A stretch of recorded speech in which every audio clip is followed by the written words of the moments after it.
बिस्मिल्लाहिर्रहमानिर्रहीम। अस्सलाम वालेकुम नाज़रीन, आप देख रहे हैं हमारा यूट्यूब चैनल सिलसिला 48। प्रोग्राम सितारों के हाल में आपको खुशामदीद कहते हैं नाज़रीन, मेज़बान जाफर भट्टी के साथ। आज हम बात करेंगे बुर्ज संबला के बारे में। नाज़रीन, बुर्ज संबला से ताल्लुक़ रखने वाले लोगों का ये हफ्ता कैसा गुजरेगा उस बारे में आपको बताने जा रहे हैं। नाज़रीन, हफ्ता 19 मई से 25 मई 2025 तक का है। सबसे पहले बात करेंगे कैरियर के हवाले से। तो नाज़रीन, इस हफ्ते की शुरुआत में काम के दबाव और जिम्मेदारियों में इजाफा हो सकता है।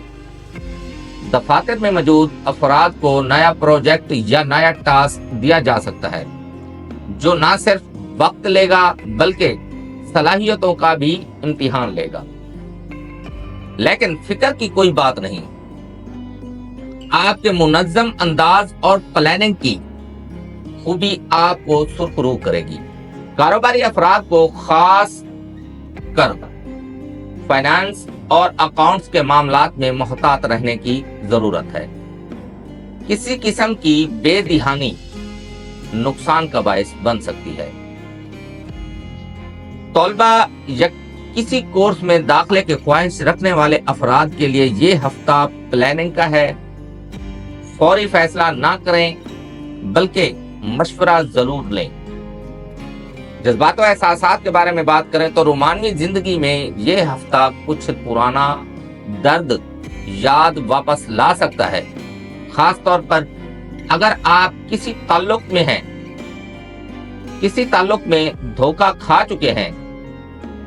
तहम अगर आप किसी नए रिश्ते की जानिब बढ़ना चाहते हैं तो सितारे आपके लिए रास्ता हमवार कर रहे हैं। शर्त यह है कि आप अपनी माजी की तलखियों को पीछे छोड़ दें। शादीशुदा अफराद को ससुराल या खानदानी मसाइल पर बातचीत से मसाइल सुलझाने में मदद मिल सकती है, लेकिन बातचीत का लहजा नरम रखना होगा। सोशल मीडिया पर किसी के साथ बिला वजह की बहस या जलन से गुरेज करें, वरना आपका दिन खराब हो सकता है। गौर व फिक्र से किए गए फैसले ही तवील मुद्दत में फायदा देते हैं। बुर्ज संबला के अफराद को चाहिए कि वो अपनी तजजियाती मिजाज को जज्बात के ताबे ना होने दें। इस हफ्ते जहन और दिल के दरमियान तवाज़ुन रखना जरूरी होगा।